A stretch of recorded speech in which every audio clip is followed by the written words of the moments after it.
I'm the Director of Arts Education, and welcome to our Lunch and Learn. These Lunch and Learns are really designed to give the community an opportunity to get up close and personal with those who impact the arts world in the Metro Birmingham area. I am here with our visual arts supervisor, Shelley Bailey, and Mr. Eric Essix. We are glad that you are here. I am not a native of the Metro Birmingham area, but when I came here, um, I saw this guy who could just make a guitar sing, and I am honored to have you here with us to share some of your insight about your craft, the work you do, and hopefully it will inspire the next generation of artists in the Metro Birmingham area. So certainly welcome, and I'm hopeful that this time will be productive. Thank you so much for having me. I appreciate the invitation. So I was looking at your bio, 34 years as an artist, 28 albums. And I think, wow, what an amazing musical journey. And I really want to kind of start off by getting you to talk about um, that creative process. 28 albums, that's a lot. I can't get one book off the ground. So 28 albums. Tell me about that process. I know that you collaborate with a variety of people to create your music. Some of the music you create on your own. But can you talk about that collaboration and that creative process that you go through in terms of making that album? Sure. Well, again, thanks for having me. My process um, is when it comes to writing music, it really is uh, something that I do almost constantly in an very organic way. Uh, the great thing about technology these days is we have these little devices with us all the time. Mhm. And these devices have microphones and cameras. And so whenever any kind of inspiration hits, I grab my phone and I sing or play these little ideas into the phone and just kind of store them away for future use. There's a single that I have out right now that's on the radio and is streaming on the internet that I actually came up with when I was doing my morning walk at City Walk. And I grabbed my phone, I turned the camera on, and as I was walking, I sang this melody into the phone. And that melody later on became this single that's out now. So my process is to just first gather all of these little snippets of information that I've kind of curated a period of time and kind of cull the ones that, that's not so great. There is a process of culling all of that stuff down, and then using that based on a theme. How And does that sorry, I think so I froze up for a second there. so the title of the album, the theme of the album, how does that come about? Do you have an original idea or a theme, or does your heart kind of guide you through that curating? Bit slow. It's okay. Um, yeah, you were asking me about titles for the record and Yes. concepts. Yeah, I was just saying that that is the most difficult part of the process of making a record for me is actually coming up with names of songs and the Sure. names of albums because I'm an instrumental artist. So it makes it a little bit more difficult. And coming up with concepts is also sometimes difficult as well.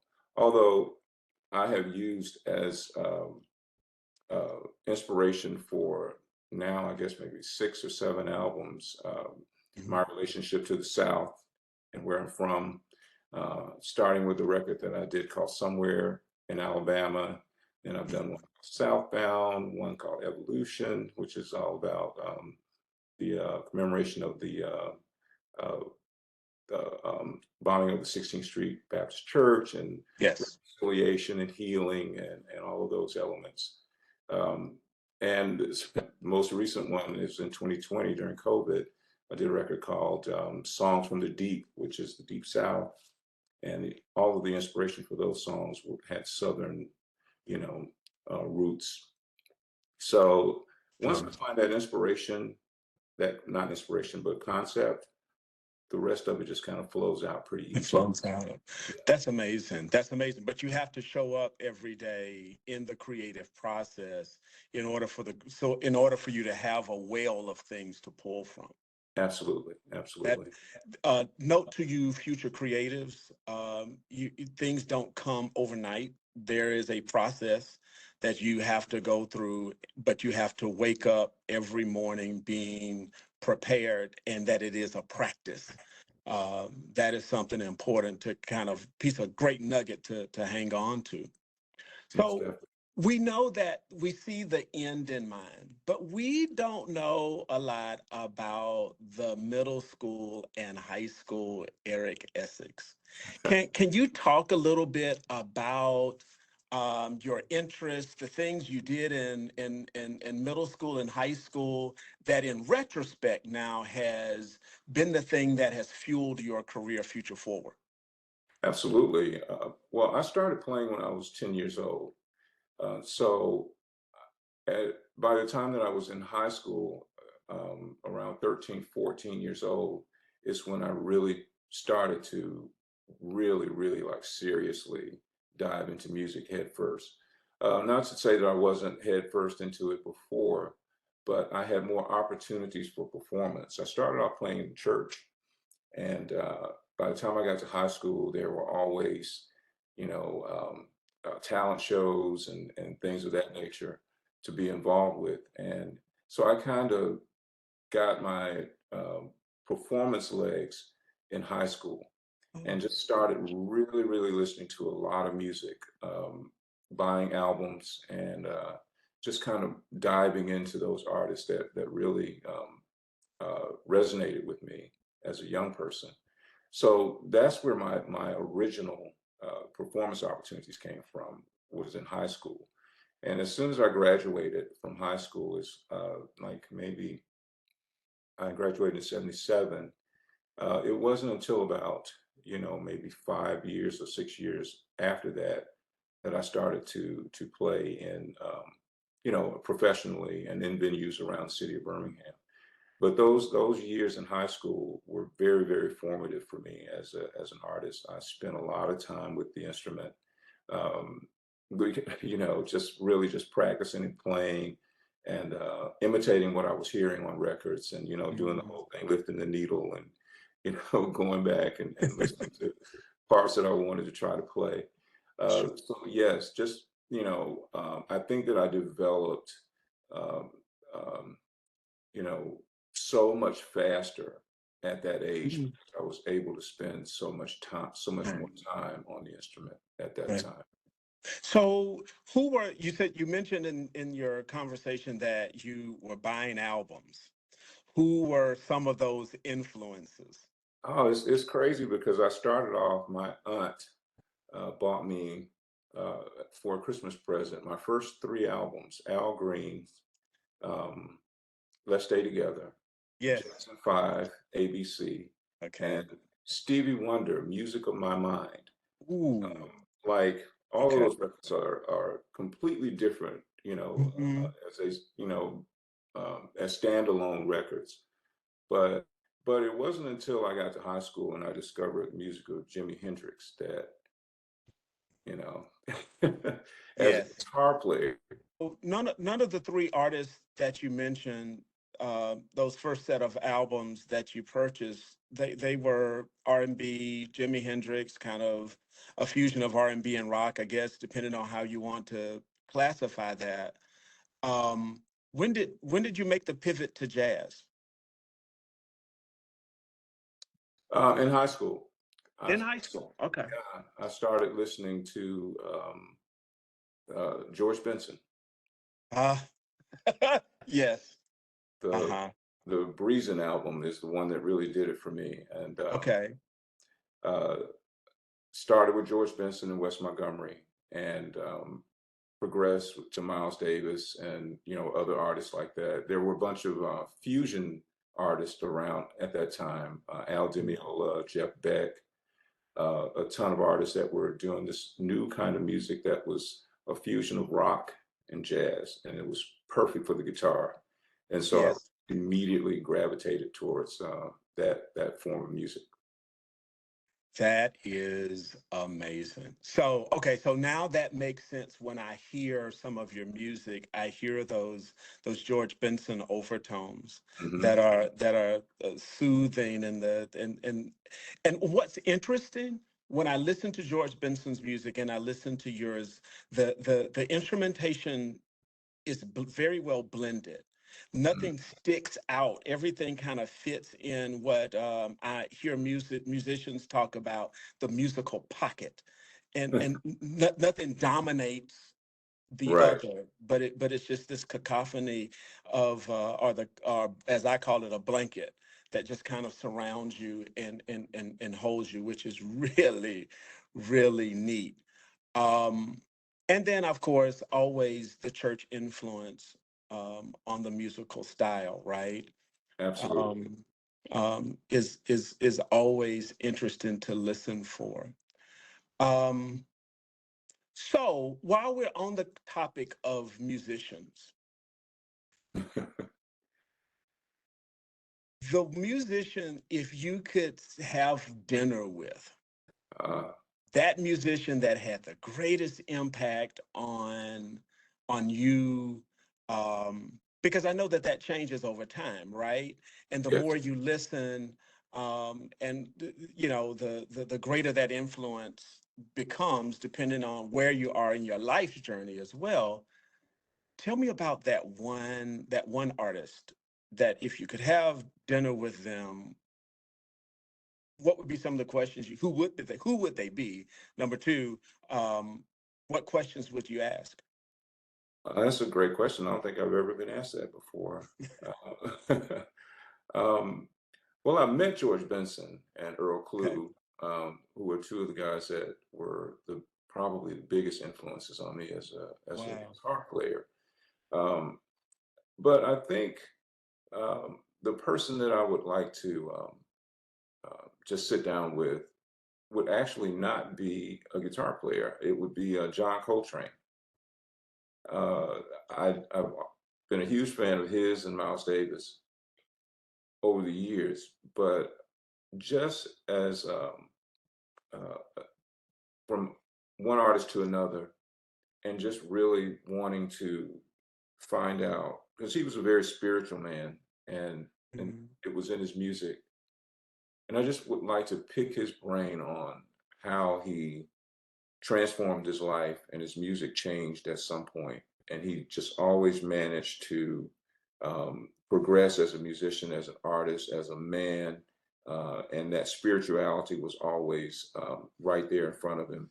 And I would just like to ask him a bunch of questions about how he made that transformation and about his journey, what prompted him to really become more spiritual as an artist and those kinds of things, because those are things that I strive for as an artist myself, trying to find that truth and that place in life where truth merges into the music that we make as individuals and as artists. So I would love to sit down with him. And plus he seems like a guy that, is like one of those old school brothers who you could just have a great conversation with Yes. about music and about everything. So yeah, it will be John Coltrane for sure. So it's that idea that music is life, right? Or at least Absolutely. and so just as we get older, Mr. Essex, Mhm. um, we change. Our perspectives change.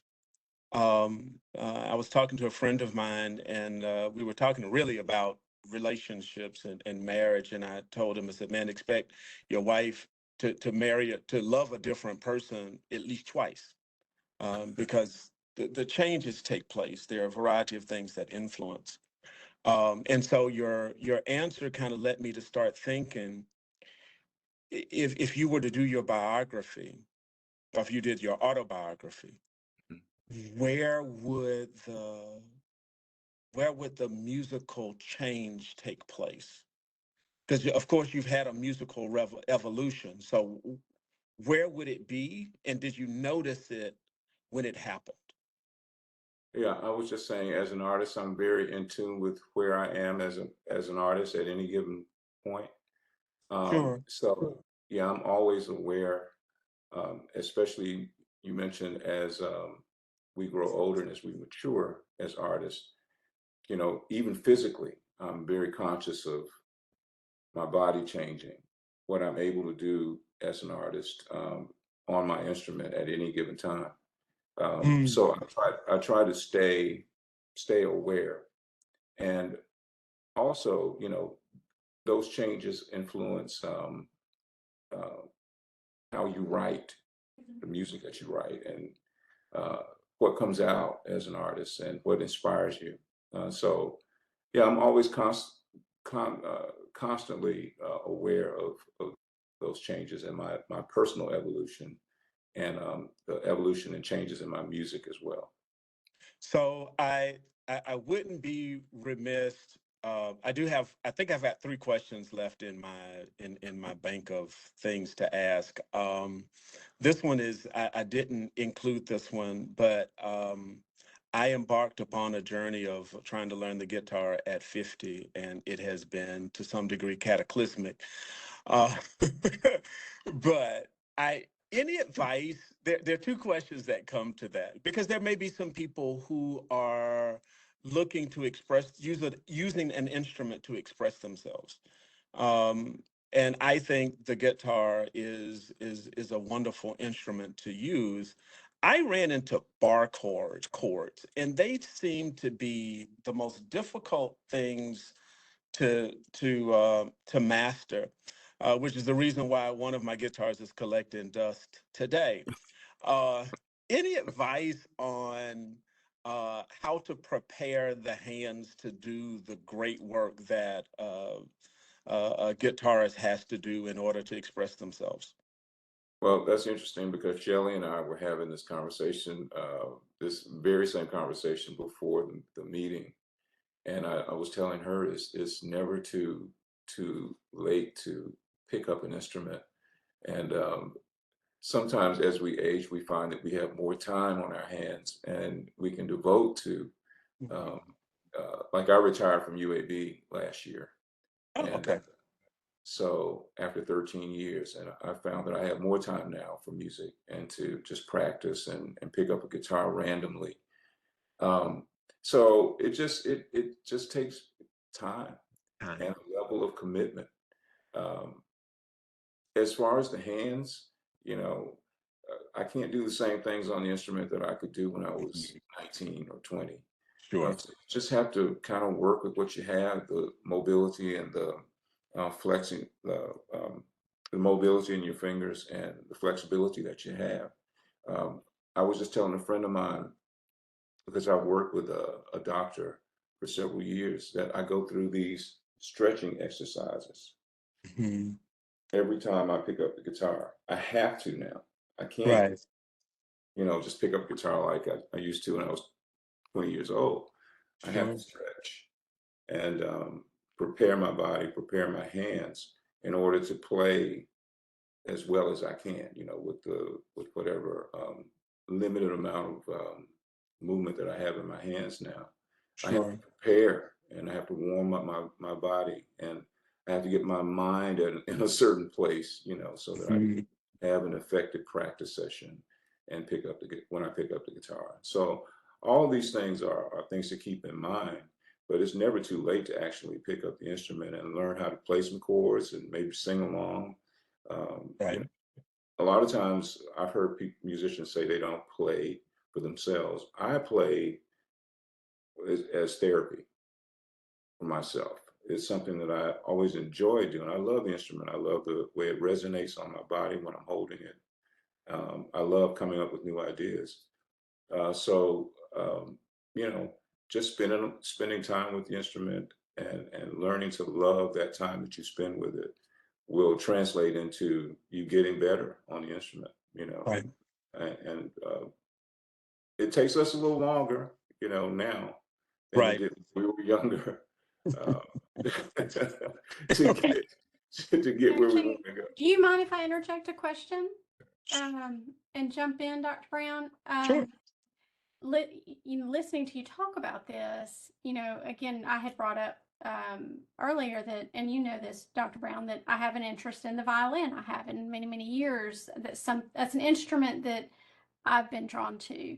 I took classes in my early 30s and wanting to pick it up again. But I know that I chose that instrument because I have small hands and I struggled with the neck of a guitar. I could not wrap my fingers around it because I didn't feel that they were long enough.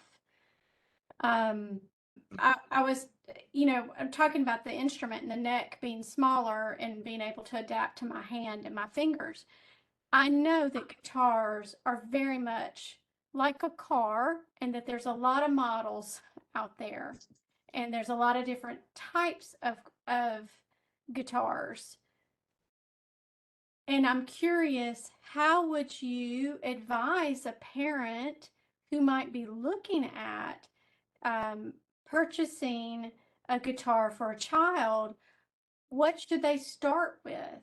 What instrument or what model, or if the, what I think a young boy, they're going to see an electric guitar and think that's what they want. Is that the right starting point for a child? So as a young musician or young student, they have guitars that are what they call student guitars. They're Mhm. smaller and they're designed for the smaller hands of a child. The body and everything is called a 3/4 size guitar. Um, and just in terms of starting out with guitar, if the child is very young, one of those 3/4 student guitar sizes is um, is a great place to start, just in terms of the instrument. And it's an acoustic instrument. Acoustic instruments are great because they're portable. You don't have to worry about plugging in anything. Mhm. It's a great instrument to learn on. You can take it anywhere and practice. Um, Nowadays, the quality of instruments that are not so expensive is really kind of good. I mean, when I started off on a terrible instrument. I don't even know how I was able to play it. My fingers would literally bleed trying to learn how to play this instrument. Wow. But now they have instruments that, you can get a $150, $200 Fender Squire guitar, and it's a great quality instrument. You can Mhm. actually learn how to get around on it. Um, and so there are tons of options out there for young people to pick up instruments and actually be able to have some facility on them. Um, I wish that I had that when I was growing up. Uh, so yeah, there and then to just spend a lot of time with it, once you get it, and a great teacher is, I can't tell you how important that is. I mean, YouTube and those and videos are great, but to actually have a great teacher to bring you along, especially early on in the journey. There's several great teachers at Highland Music where I have bought a lot of instruments and know a lot of the personnel. They have a lot of great teachers there. Alan Barlow is another great teacher here in the area. Carlos Pino. Um, just seeking out these great teachers can really advance your playing exponentially. Um, but yeah, I wish that I had had those options at my disposal. I don't know where I would be if we had YouTube back in the 70s. Yes, yes, yes, yes. Yes. So kind of making my way around that general theme. Um, I know as a child, and particularly as a child of color, I know I was discouraged from a career as an artist. Um, I wanted to be a singer back in the day, and it was really not encouraged. It was encouraged to be a scientist, something that quote unquote made money. Um, I know that there will be parents who will watch this because they will see your name on our advertisement. What advice would you give those? Could you take a moment and speak to those parents about uh, encouraging their students um, and encouraging the interest in the arts? That's an excellent question.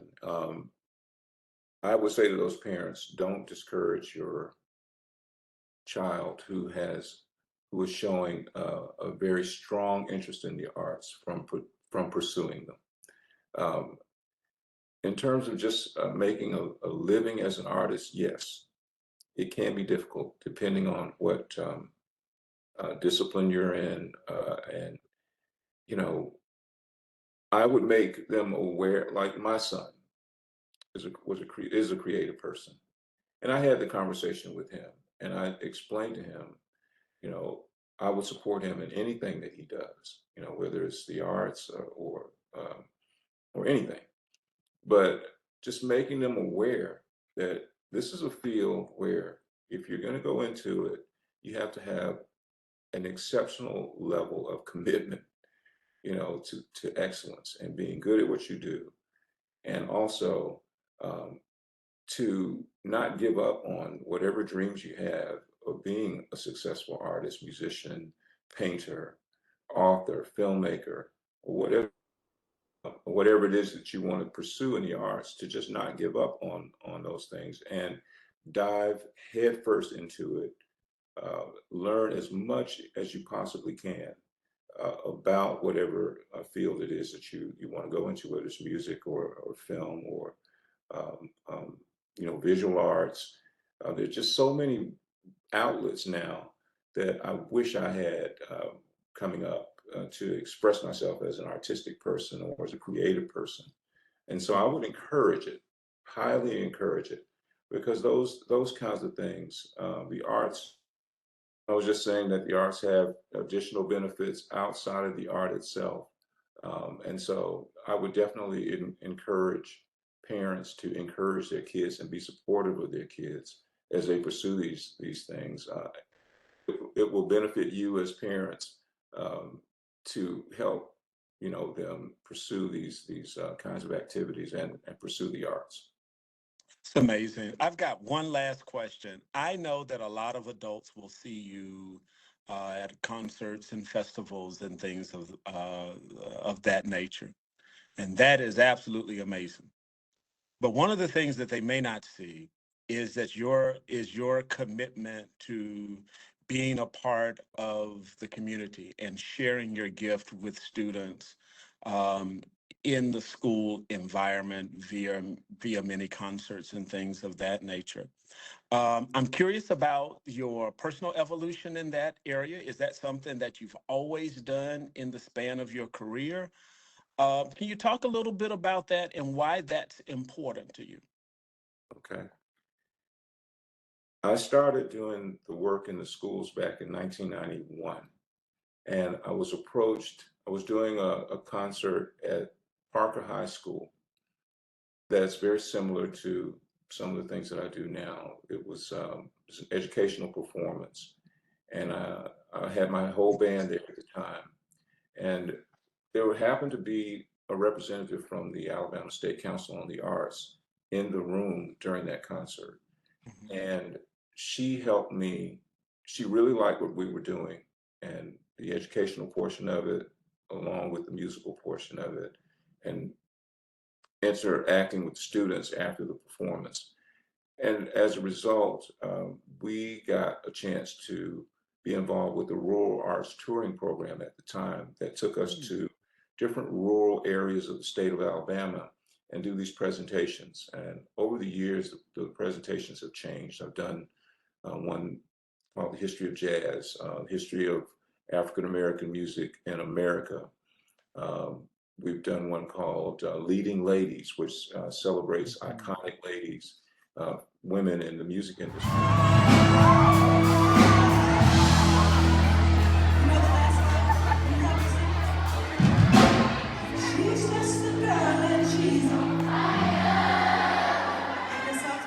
The current one that we're doing is Dedication that Shelley has seen. So we've done a number of different things, history of jazz. And over the years, I was telling Shelley that we played over 150 schools in the state of Alabama. live performances.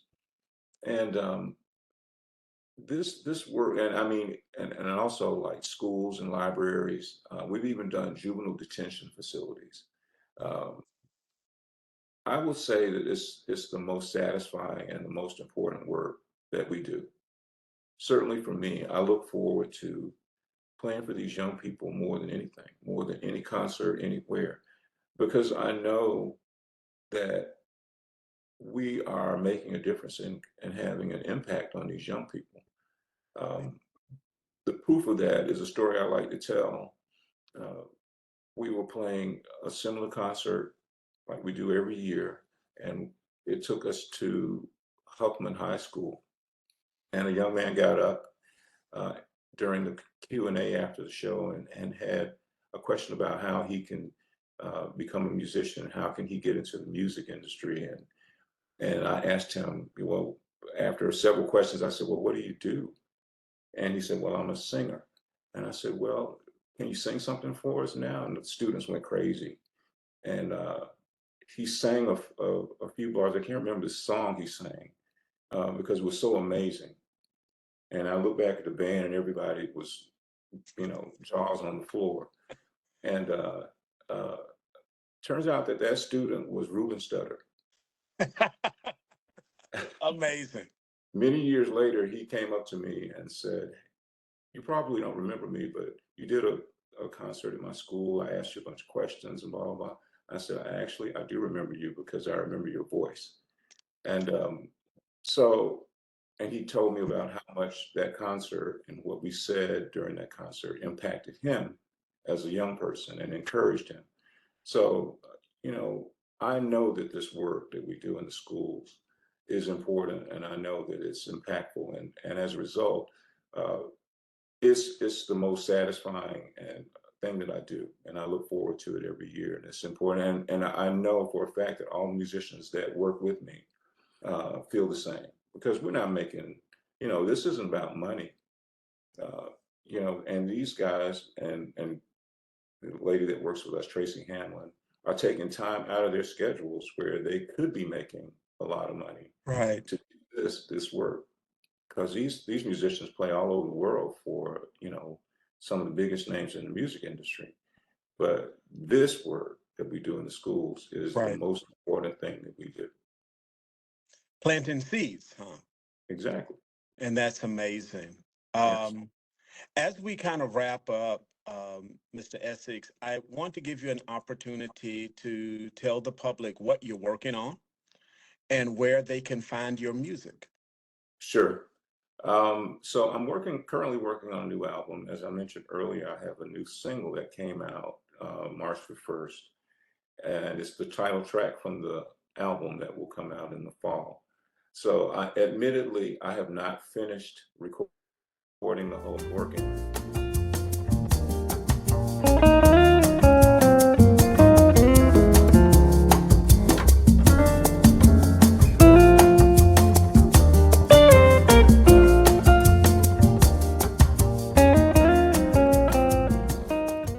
Admittedly, I have not completed all of the recordings yet, but I'm almost there.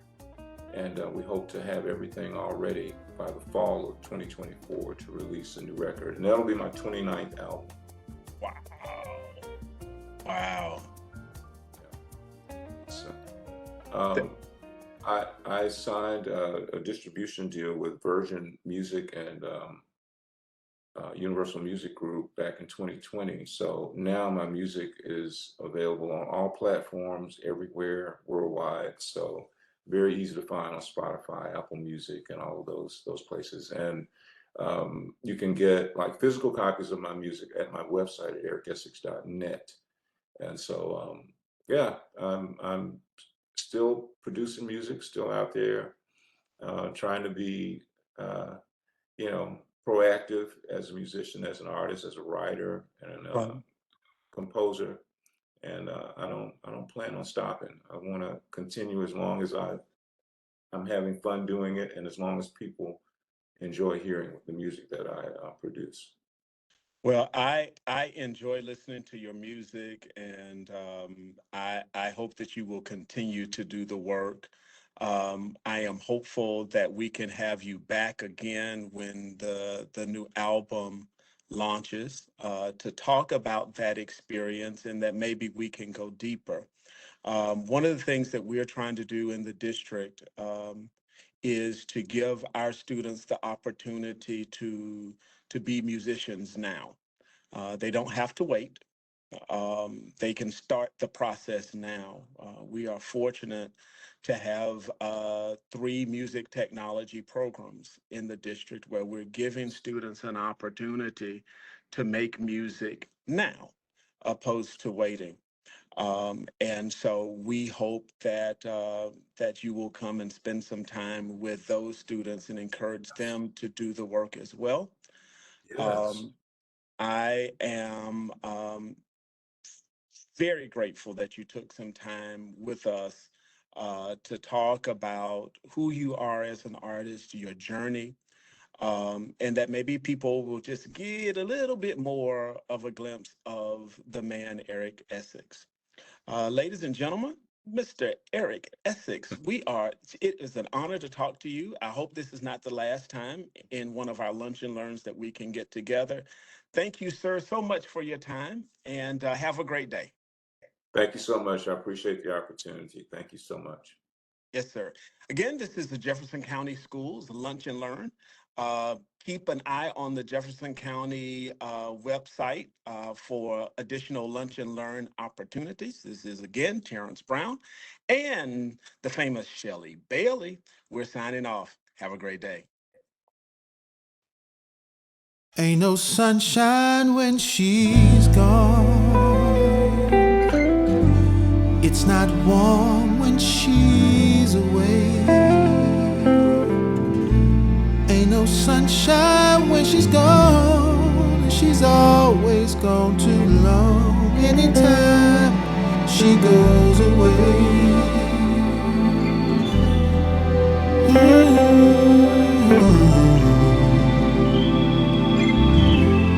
Wonder this time where she's gone. Wonder if she's gone to stay. Ain't no sunshine when she's gone, and this house just ain't no home anytime she goes away.